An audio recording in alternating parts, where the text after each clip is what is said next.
I could probably do it. Okay, it's okay. Greetings to what? Oh, greetings to all. Good evening. Thank you for being part of our event today. My name is Jasmin Sánchez, and thank you. And for those city council members who say that this movement is being led by gentrifiers, look at me. I have lived my entire life in New York City.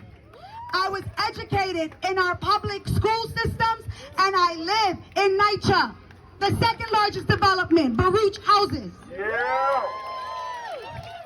I am part of several organizations, the Sunrise Movement, the Movement School, the Omega Phi Beta Foundation, Movimiento Victoria Ciudadana, which is the Puerto Rican diaspora here, and the Democratic Socialists of America. I am on the OC of the Afro-Socialists and the NYCHA caucuses.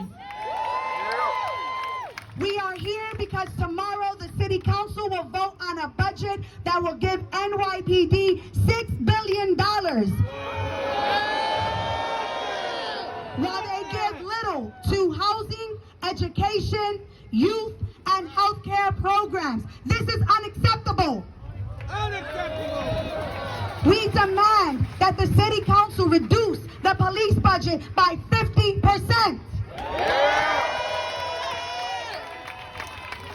For those who are not aware, the city's budget is a declaration of the priorities of our city. That's right, it's a moral document. It dictates which problems or people are important to those who create the budget. It is important that people care about this issue because politics plays an important role in our lives every minute of the day. When we don't have funds for education but expand policing in our schools, this is a problem.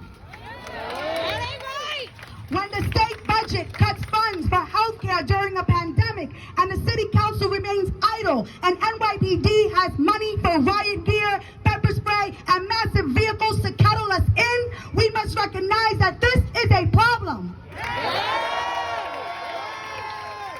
When hundreds of thousands of people become unemployed due to a pandemic, they lose the ability to pay rent, and the City Council has remained silent and unwilling to have the political courage to push for the canceling of rent. We must recognize that that is a problem.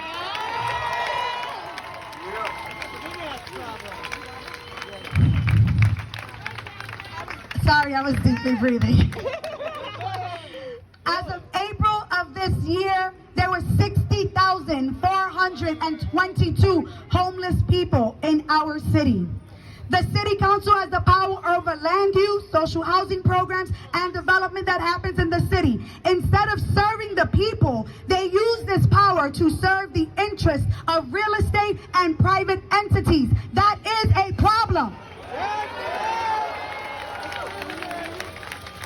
There are some who say that the system is failing us. The system is working as designed. It works for those who created it. Our communities are under-resourced, underfunded, and over-policed.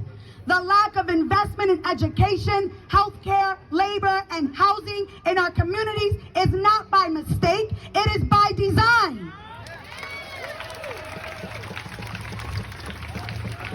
These problems are systemic. They will not disappear by banning chokeholds or simply by redistributing money. These changes will only happen with a complete overhaul of our system. I have had several conversations about what we must do to achieve a solution. Many believe that the NYPD should receive more than 6 months of training. Given the severity of the responsibility that is given to these public employees, many consider that the police must undergo a rigorous educational process like any other professional task with safety and saving lives. However, this does not address the root of the problem. So we should look to the suburbs throughout America. For example, Stony Brook, where I went to school. Stony Brook has an extremely low crime rate, not because they have more cops, but because they use their public funds to make investments in education, youth programs, job development, public green spaces, and medical programs, amongst others. Cities like Stony Brook understand that these investments result in a healthy and just society, rather than pay favors to the private sector.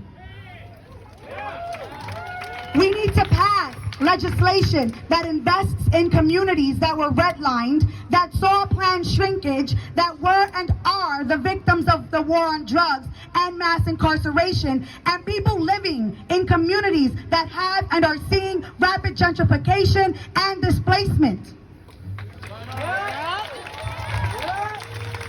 I have always said that the only thing that remains the same in our communities are the people who live there.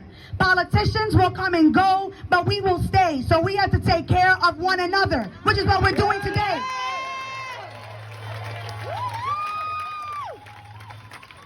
There are specific things that need to happen legislatively, like eliminating qualified immunity. That's right, because that's why we don't know who killed Tony McDade, because of that Florida law. They need to defund the NYPD. $6 billion to harass, arrest, and kill us is unfair. That money must go to education, housing, healthcare, work, CUNY, SYEP, and we need to get the police out of schools and social programs. Power is not something one holds on to.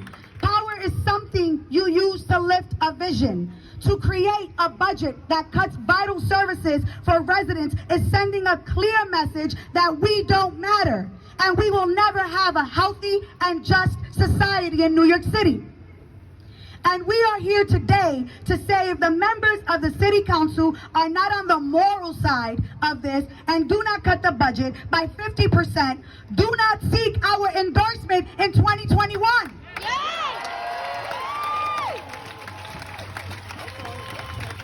And prepare for a war, because we will march every day until we get it. And prepare yourselves, because we are going to run candidates for your seats in 2021.